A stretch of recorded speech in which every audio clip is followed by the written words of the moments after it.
이재명 대통령이 대체 부동산 가지고 왜 이러나 생각했다면 이 영상을 꼭 끝까지 봐. 빚 없이 집 사라. 10월 15일 정부가 다시 한번 초강력 부동산 대책을 발표했어. 서민은 서울에 집 못 사게 사다리를 끊는 정책이다 뭐다.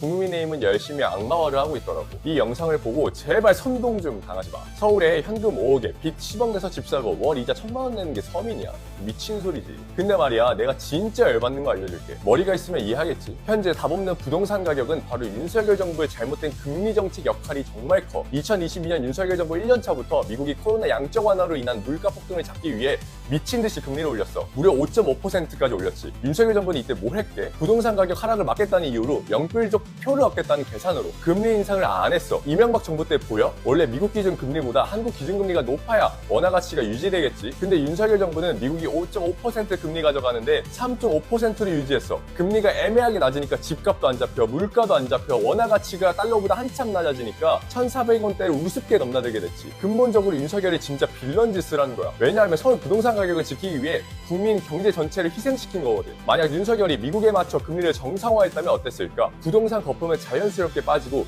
집값은 2010년대처럼 안정되었을 거야. 솔직히 무리하게 영끌했던 사람들은 이자를 감당 못해서 집을 팔거나 경매에 나왔을 거고, 그러면 청년들에게도 내 집 마련의 기회가 열렸을 거야. 그러면 이재명 정부는 왜 이렇게 부동산 대출 규제를 강하게 하냐? 이제 미국이 기준금리 인하 기조로 돌아서고 있어. 미국이 금리를 다시 내리면 다시 전 세계에 돈이 풀리게 되고, 부동산 불패 신화의 서울 같은 경우는 특히 부동산으로 모든 돈이 몰릴 거야. 대한민국 전체 부동산 자산이 1경 7,165조 원인 거 알고 있었어? 대한민국 국민들의 순자산 74%가 부동산에 쏠려 있어. 미국과 일본은 반대로 금융자산에 70% 쏠려 있는 상황이야. 한국은 금융자산보다 비생산적인 부동산에 부가 쏠려 있는 이 기형적인 구조. 이재명 대통령은 전 국민이 서울 부동산에 미쳐 있는 이 광기를 끌어내고 재산을 불리기 위해서는 부동산보다 훨씬 국가 경제에 도움이 되는 한국 주식시장에 투자한다는 그 문화를 만들기 위해 이렇게 노력하는 거야. 그리고 이게 미국의 압도적 경제를 만든 근본적인 구조고. 자, 이래도 이재명이 대한민국을 망치는 것 같아? 제발 눈을 떠! 아침 6시 70대 할머니가 리어카를 끌고 골목을 돌아요.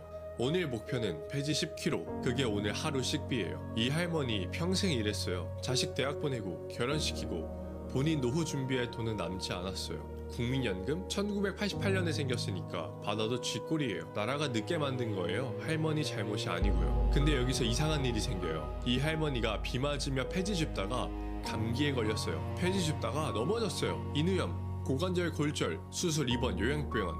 이 비용 누가 내는 줄 알아요? 건강보험이요. 우리 세금이요. 감기 진료비 2, 3만 원부터 고관절 골절 수술 수천만 원이요. 할머니가 하루 종일 폐지 주워서 버는 돈이 5천 원인데 그러면 진짜 이상한 거잖아요. 기초연금 월 10만 원, 20만 원 더 줘서 폐지 안 줍게 만드는 게 요양병원 한 달보다 국가 재정적으로 훨씬 싸거든요. 근데 왜 안 해요? 기초연금 올리면 정치인들 퍼주기라고 욕먹고 요양병원 세금 줄줄 새는 건 아무도 뉴스에 안 내요. 보이는 것과 실제가 완전히 반대인 거예요. 지금 이 얘기가 남의 얘기 같아요? 우리 부모님 얘기예요. 그리고 솔직히 노후 준비 제대로 하고 있다고 이야기할 수 있는 사람 있나요? 나라에 돈이 없는 게 아니에요. 어디에 쓸지를 잘못 정하고 있는 거예요. 김용범 청와대 정책실장의 국민 배당금 발언 때문에 코스피가 폭락했다고 하는데 공산당이냐는데 거기에 블룸버그 헤드라인이 외국인 매도에 큰 역할을 했다는데 근데 그 헤드라인 틀렸다는 것도 아세요? 1분 만에 알려줄게요.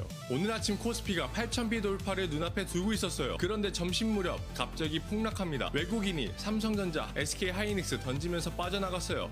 옵션 만기 전에 외인들이 손에 메꾸려고 장난친 거라고 보긴 합니다만 그들이 꺼내놓은 주된 원인 중 하나, 블룸버그 보도였습니다. 헤드라인이 이렇게 나갔어요. 한국이 AI 세금으로 시민 배당을 던져 시장을 흔들었다.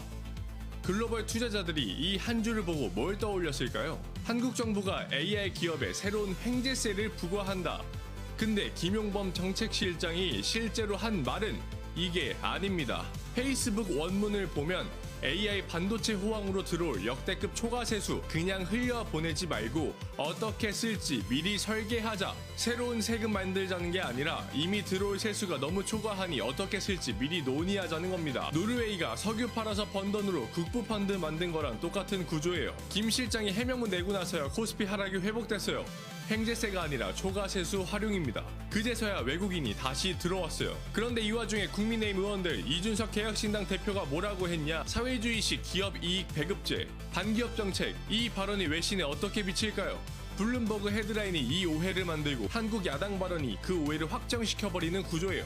글로벌 투자자가 보면 한국 정부가 진짜로 기업 이익을 강제로 빼앗으려 하나보다로 굳어지는 겁니다. 이준석 대표한테 묻고 싶어요. 노르웨이가 사회주의 국가입니까? 미국 알래스카가 수익으로 매년 주민한테 현금 배당하는 거 그것도 사회주의 정책입니까? 알래스카 공화당 텃밭이에요. 특히 이준석 대표 국가재정법대로 나랏빚부터 갚아라 라고 했죠. 법조문 직접 읽어보셨어요? 세계잉여금 일부를 공적자금 상환기금에 출연하고 남은 돈은 추경에 쓸 수 있다고 명시되어 있어요. 법 어디에도 전액을 빚 갚으라는 말은 없습니다. 법을 정반대로 호도한 거예요. 오늘 코스피 폭락, 이건 단순한 정치 공방의 결과가 아닙니다. 블룸버그 오역에 가까운 헤드라인, 그리고 야당의 이념 낙인이 합쳐져서 글로벌 투자자에게 잘못된 신호를 보낸 결과예요. 논의를 더럽히지 마세요. 사회주의라는 한 단어로 토론을 끝내려는 시도, 그게 외국인 투자자들한테는 한국 정책의 진짜 모습을 가립니다. 그러면 일자리가 사라지는 AI 시대 양극화 대체 어떻게 해결할 건데요? 진짜를 답해야 할 시간이에요. 정민철이었습니다. 정민철이 대한민국 세대 갈등의 해결을 위해 유튜브를 시작합니다. 지금 당장 유튜브에 MG재판소를 검색하세요. 대한민국 가정마다 폭탄처럼 안고 있는 세대 갈등. 부모는 자식을 포기하고 자식은 부모를 미워합니다. 그래서 세대 차이 토크쇼 MG재판소를 만들었습니다. 서로를 비난하는 갈등에서 벗어나 웃음과 대화로 해묵은 갈등의 매듭을 끊어내고 세대 간의 진정한 화합을 만들어내겠습니다. 내일 공개될 1화 주제는 성인 자녀의 통금입니다. 이게 부모의 따뜻한 사랑입니까? 아니면 자녀를 가두는 숨막히는 족쇄입니까? 우리는 사랑이라는 핑계로 소통을 포기하고 있지는 않았나요? 그 사랑과 오해를 소환해 서로의 진심을 전달하겠습니다. 단순한 재미를 넘어 우리 가족의 대화가 다시 시작되는 곳, 지금 바로 유튜브에서 MG재판소를 검색하십시오. 구독과 좋아요, 알림 설정까지 부탁드릴게요.